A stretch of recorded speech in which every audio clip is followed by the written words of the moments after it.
सबसे पहले हम आपको यह बताएंगे कि जब एक जवान भारत माता की रक्षा करते हुए अपने प्राणों का सर्वोच्च बलिदान देता है तो वो अपने पीछे कितना कुछ छोड़कर चला जाता है। और इन शहीदों के साथ उनके परिवार भी इस देश के लिए ताउम्र जीवित रहते हुए एक बहुत बड़ी कुर्बानी देते हैं, जो शायद किसी को दिखाई नहीं देती, लेकिन आज आप महसूस कर पाएंगे। ये तस्वीरें कैप्टन दीपक सिंह के अंतिम विदाई की हैं, जिन्होंने जम्मू कश्मीर के डोडा में आतंकवादियों के साथ हुई मुठभेड़ में अपनी शहादत दे दी।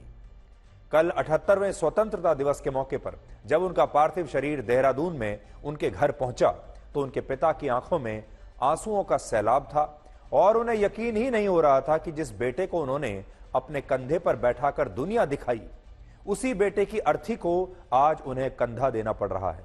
और सोचिए, एक पिता के लिए इससे बड़ा बोझ और क्या हो सकता है।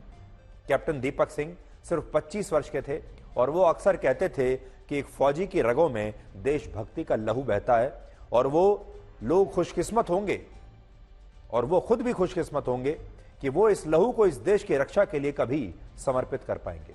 और उन्होंने वक्त आने पर अपने प्राणों की आहुति देकर ऐसा किया भी। सबसे बड़ी बात यह है कि जब उन्हें सर्च ऑपरेशन के लिए जाना था, यानी जिस समय ये एनकाउंटर हुआ, तब उनकी मां वीडियो कॉल पर उनसे बात कर रही थी और उनकी मां पूछ रही थी कि आज वो क्या करने वाले हैं। और तब इस सवाल पर कैप्टन दीपक सिंह ने अपनी मां से कहा था कि आज वो सिर्फ आराम करेंगे, आज तो मुझे बस आराम करना है और आज मैं कहीं नहीं जाऊंगा, ये उन्होंने कहा था। लेकिन जैसे ही ये वीडियो कॉल खत्म हुई, वैसे ही उन्हें इस एनकाउंटर के लिए जाना पड़ा। और बाद में जब उनकी मां को यह खबर मिली कि उनका बेटा इस देश के लिए शहीद हो गया, तो उनके पैरों तले जमीन खिसक गई। और सबसे बड़ा धक्का उन दो बहनों को लगा जो रक्षाबंधन का इंतजार कर रही थीं और जिन्हें कैप्टन दीपक सिंह ने यह वादा किया था कि वो रक्षाबंधन के दिन सबसे पहला फोन अपनी दोनों बहनों को ही करेंगे। लेकिन जब उन्होंने अपने शहीद भाई का पार्थिव शरीर देखा तो वो दृश्य ऐसा था कि इसे शब्दों में व्यक्त करना शायद मेरे लिए भी संभव नहीं होगा। और आज जब आप ये तस्वीरें देखेंगे तो आपको पता चलेगा कि जब एक वीर जवान शहीद होता है तो उसके साथ उसके परिवार को भी इस देश के लिए कितनी बड़ी शहादत देनी पड़ती है।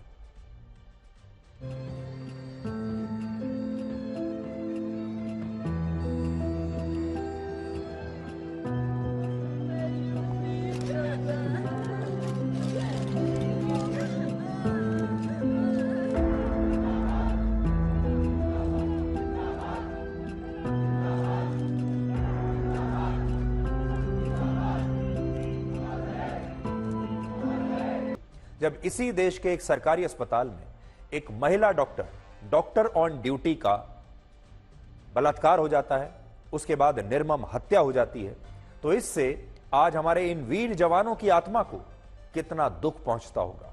और उनकी आत्मा शायद ये सब देखकर आज कितना रो रही होगी। उन्होंने इस देश की रक्षा तो कर ली, लेकिन आज भी हमारे देश में, हमारी सीमाओं के अंदर कुछ लोग ऐसे बैठे हैं जो इस देश के सबसे बड़े दुश्मन हैं।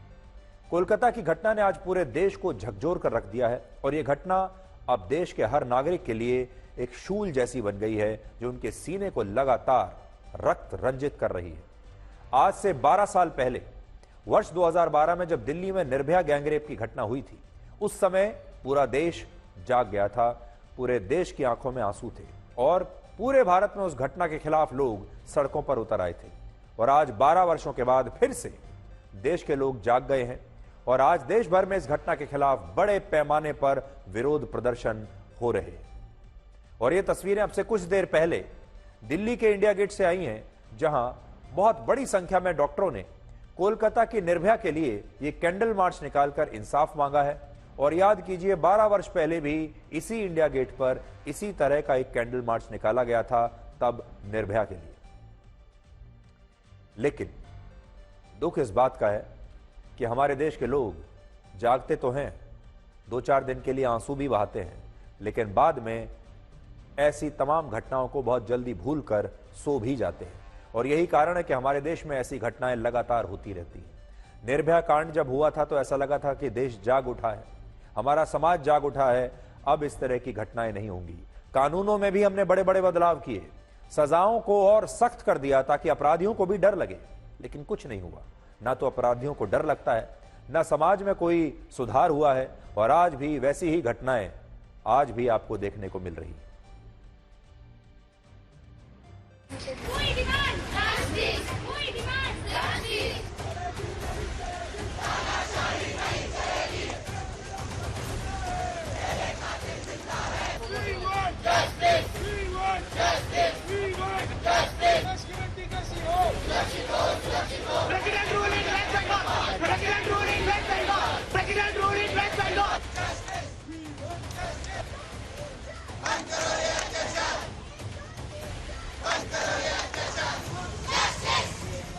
हमारी मांगे एक सेंट्रल प्रोटेक्शन एक्ट की है कि हमारे सारे डॉक्टर सेफ फील करें and justice for the girl who what brutally raped and murder.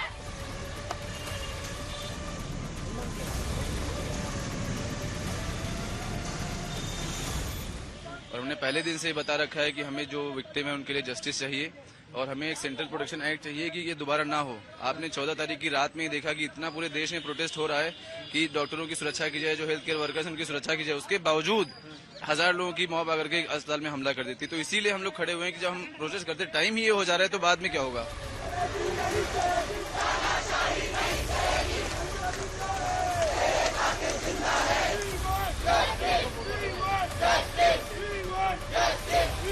Kolkata में जो हुआ है रेजिडेंट्स के लिए अरेंजमेंट्स होने चाहिए। ये क्या तमाशा है कि इन्हीं के ऊपर सारे हॉस्पिटल्स चलते हैं आफ्टर द रूटीन आवर्स, और इनके लिए एक जगह भी नहीं होती है बैठने के लिए, सोने के लिए, रेस्ट करने के लिए।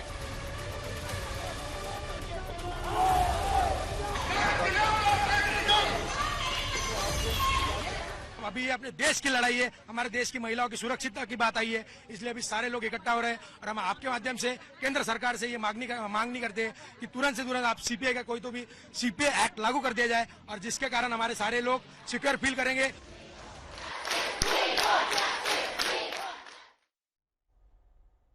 जानते हैं, सबसे दुख की बात यह है कि ये जो डॉक्टर्स आपने देखे सारे युवा डॉक्टर्स हैं, ये हमारे देश के सबसे मेधावी छात्रों में से एक हैं। क्योंकि जब डॉक्टर आप बनते हैं तो टैलेंट की आवश्यकता होती है, आपको मेधावी तो होना ही होता है, वर्षों की मेहनत करनी पड़ती है। और ये हमारे देश की क्रीम है, वो बच्चे जिन्होंने वर्षों तक मेहनत की है, तपस्या की है। इनके माता पिता ये सपना देखा करते थे कि एक दिन हमारा बच्चा बड़ा होकर डॉक्टर बने, और अब ये डॉक्टर बन गए। और आज ये डॉक्टर सड़कों पर परेशान होकर घूम रहे हैं क्योंकि ये सुरक्षा चाहते हैं। और इसमें शामिल आरोपी को उसने गिरफ्तार भी कर लिया था, जिसका नाम है संजय रॉय, और ये 33 वर्ष का एक आदमी है। पुलिस का कहना है कि संजय रॉय ने 8 और 9 अगस्त की रात को अस्पताल के पीछे शराब पी, यौन उत्पीड़न के हिंसक वीडियो देखे, और इसके बाद उसने इस वारदात को अंजाम दिया। और पुलिस का यह भी कहना था कि उसके पास जो सीसीटीवी फुटेज है उसमें सिर्फ संजय रॉय ही एक ऐसा व्यक्ति दिखाई देता है जो उस दिन बिना किसी कारण के बाहर से अस्पताल के अंदर आया था। और कोलकाता पुलिस के मुताबिक उसने इस केस को लगभग सुलझा लिया था, वो आरोपी तक पहुंच गई थी। लेकिन इस मामले में गैंग रेप का एंगल तब आया जब भारतीय डॉक्टर संघ के अतिरिक्त महासचिव डॉक्टर सुवर्ण गोस्वामी ने यह दावा किया कि उन्होंने पीड़ित डॉक्टर की पोस्टमार्टम रिपोर्ट को देखा है, पढ़ा है, और इसके मुताबिक जांच में पीड़ित डॉक्टर के प्राइवेट पार्ट से 151 ग्राम लिक्विड मिला है, जो एक व्यक्ति का हो नहीं सकता। और वो पूरे दावे के साथ ये कह रहे हैं कि ये गैंग रेप का ही मामला है। यहां हम एक बात स्पष्ट करना चाहते हैं कि अब तक ये पोस्टमार्टम की रिपोर्ट को सार्वजनिक नहीं किया गया है, और ना ही हमने इस रिपोर्ट को पढ़ा है। इसलिए हम पूरे दावे के साथ, विश्वास के साथ नहीं कह सकते कि डॉक्टर सुवर्ण गोस्वामी जो बात कह रहे हैं वो पूरी तरह से सही है या नहीं।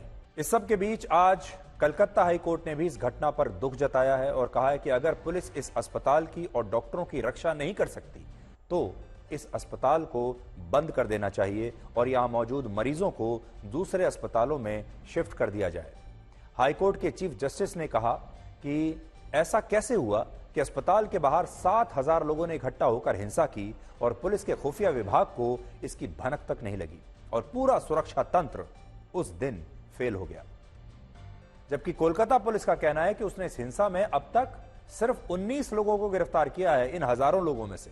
और सबसे बड़ी बात यह कि पुलिस इन आरोपियों का नाम और उनकी पहचान को सार्वजनिक कर रही है, जो कि अच्छी बात है, क्योंकि पूरे देश को यह पता तो चलना चाहिए कि जिन लोगों ने उस दिन इस अस्पताल पर हमला किया वो लोग कौन थे। लेकिन हमारे देश में असल में दुख की बात यह है कि इस तरह के बलात्कार के मामलों पर भी राजनीति होती है और हमारे देश के नेता सबसे पहले यह देखते हैं कि यह बलात्कार की घटना किस राज्य में हुई है। आपको याद होगा, इस तरह की घटना अगर उत्तर प्रदेश में हो जाती, 2020 में आपको याद होगा हाथरस में भी एक ऐसी ही घटना हुई थी, और 2017 में उत्तर प्रदेश में एक उन्नाव में ऐसी घटना हुई थी। और आपको यह याद होगा, हमारे देश के तमाम विपक्षी नेताओं ने, हमारे तमाम बुद्धिजीवियों ने इसे इतना बड़ा मुद्दा बना लिया था और हमारे देश के तमाम बड़े बड़े नेता उत्तर प्रदेश पहुंचने लगे थे, परिवारों से मिलने लगे थे और उस समय ये एक बड़ा मुद्दा बना था। लेकिन वही नेता जो हाथरस में इतने एक्टिव थे, उत्तर प्रदेश में इतने एक्टिव थे, वो लोग कोलकाता नहीं जा रहे हैं। आलोचना तो कर रहे हैं, सोशल मीडिया पर लिख रहे हैं, पोस्ट कर रहे हैं, दिल्ली में बैठकर बयान भी दे रहे हैं, लेकिन जरा सोचिए, हमारे देश के बड़े बड़े विपक्षी दलों में से कितने बड़े बड़े नेता कोलकाता अभी तक गए हैं। इससे आपको यह समझ में आएगा कि आज भी हमारे देश में जो राजनीति होती है वो राज्य देखकर होती है, धर्म देखकर होती है, जाति देखकर होती है। लेकिन हमारा यह कहना है कि बेटी किसी की भी हो, किसी भी राज्य में हो, महिला किसी भी राज्य की हो, किसी भी धर्म की हो, किसी भी जाति की हो, अगर उसके साथ कोई ज्यादती हुई है तो उस पर समान नियम लागू होना चाहिए। को यह बताएंगे कि सफलता सिर्फ मेडल की मोहताज नहीं होती। कल प्रधानमंत्री मोदी ने ओलंपिक खेलों में हिस्सा लेने वाले भारतीय खिलाड़ियों से एक मुलाकात की थी, जिनमें विनेश फोगाट और नीरज चोपड़ा शामिल नहीं हुए थे, क्योंकि ये दोनों खिलाड़ी अभी भारत नहीं पहुंचे हैं। लेकिन इसके बावजूद प्रधानमंत्री मोदी ने विनेश फोगाट की गैर मौजूदगी में भी उनका जिक्र किया और कहा कि विनेश फोगाट पहली भारतीय महिला खिलाड़ी हैं जो कुश्ती के फाइनल में पहुंची और ये पूरे देश के लिए एक गर्व की बात है। साथियों, पेरिस ओलंपिक्स भारत के लिए कई मायनों में ऐतिहासिक रहा है।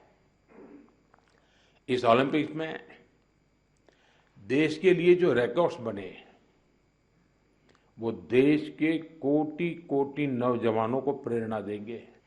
विनेश पहली ऐसी भारतीय बनी जो कुश्ती में फाइनल तक पहुंची। ये भी हमारे लिए बड़ा गर्व का विषय है। तो देखिए, विनेश फोगाट वहां मौजूद भी नहीं थी और प्रधानमंत्री मोदी ने विनेश फोगाट की तारीफ की और कहा कि पूरे देश को उन पर गर्व है। विनेश फोगाट ने अगर मेडल जीत लिया होता तो प्रधानमंत्री खुद उन्हें फोन करते और उन्हें बधाई देते, क्योंकि ओलंपिक खेलों में जब भी कोई हमारा खिलाड़ी मेडल जीतता है तो प्रधानमंत्री हमेशा खुद फोन करके उस खिलाड़ी को बधाई देते हैं। और पूरा देश इंतजार कर रहा था कि जब विनेश फोगाट मेडल जीतेंगी तब प्रधानमंत्री मोदी उन्हें फोन करेंगे और उन्हें बधाई भी देंगे। लेकिन दुर्भाग्य से ऐसा हो नहीं पाया। प्रधानमंत्री मोदी को यह मौका नहीं मिला कि वो विनेश फोगाट को फोन करें, लेकिन उनकी गैर मौजूदगी में पीठ पीछे प्रधानमंत्री मोदी ने उनकी तारीफ की है। विनेश फोगाट ने इस बार ओलंपिक खेलों में कोई मेडल नहीं जीता और वो फाइनल खेलने से पहले सिर्फ 100 ग्राम ज्यादा वजन के कारण डिस्क्वालीफाई हो गई थी। लेकिन बड़ी बात यह है कि मेडल से चूकने के बाद भी उनके संघर्ष की चमक कम नहीं हुई है। और आज अगर प्रधानमंत्री मोदी ने उनकी गैर मौजूदगी में उनकी प्रशंसा की है तो पता चलता है कि काम ऐसा करो, ये हमारे युवाओं के लिए भी है कि काम ऐसा करो कि किसी की जीत से ज्यादा आपकी हार के चर्चे हों और आपकी गैर मौजूदगी में भी आपकी प्रशंसा हो। और यहां आपको प्रधानमंत्री मोदी को भी देखना चाहिए, जो अपने संबोधन में विनेश फोगाट की उपलब्धियों का जिक्र करना भूले नहीं। और बजरंग पूनिया, जो कि विनेश फोगाट के साथी भी रहे हैं, उनका कहना है कि विनेश कल सुबह 10 बजे दिल्ली के इंदिरा गांधी इंटरनेशनल एयरपोर्ट पर पहुंचेंगी और इसके बाद वो वहां से हरियाणा में अपने गांव बलाली के लिए रवाना होंगी। और हमने उस दिन भी आप सबसे कहा था कि विनेश फोगाट भले ही नियमों के कारण मेडल से चूक गई हों, लेकिन पूरे देश को उन्हें गोल्ड मेडल का विजेता मानकर ही उनका सम्मान करना चाहिए। उनका देश लौटने पर वैसा ही सम्मान होना चाहिए, वैसा ही स्वागत होना चाहिए जैसा कि एक गोल्ड मेडलिस्ट खिलाड़ी का सम्मान और स्वागत होता है।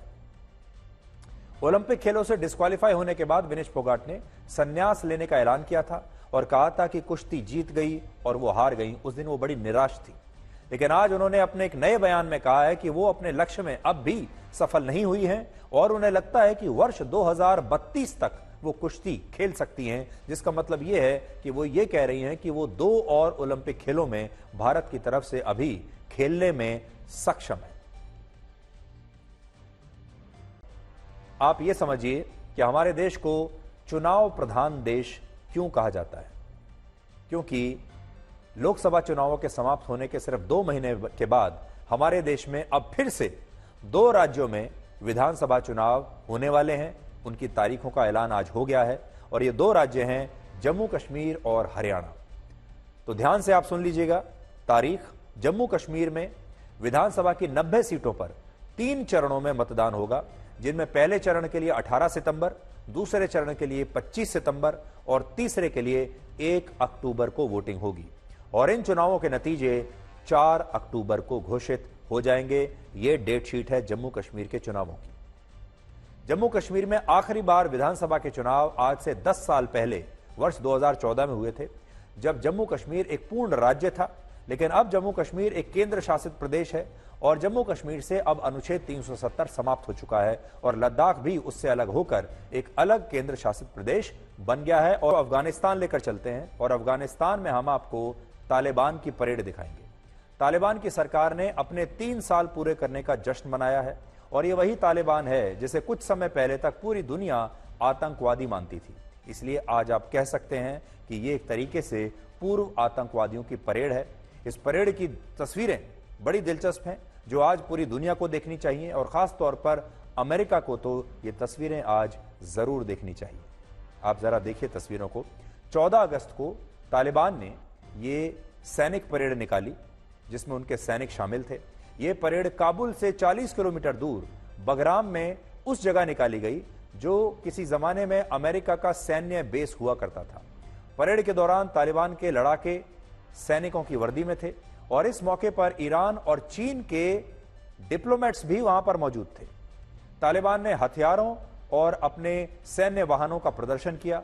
उन सैन्य वाहनों पर तालिबान के झंडे लगे हुए थे और ये वही वाहन थे, वही हथियार थे जो अमेरिका यहां पर छोड़ गया था। बगराम बेस के ऊपर फाइटर जेट्स और हेलीकॉप्टर्स ने भी उड़ान भरी।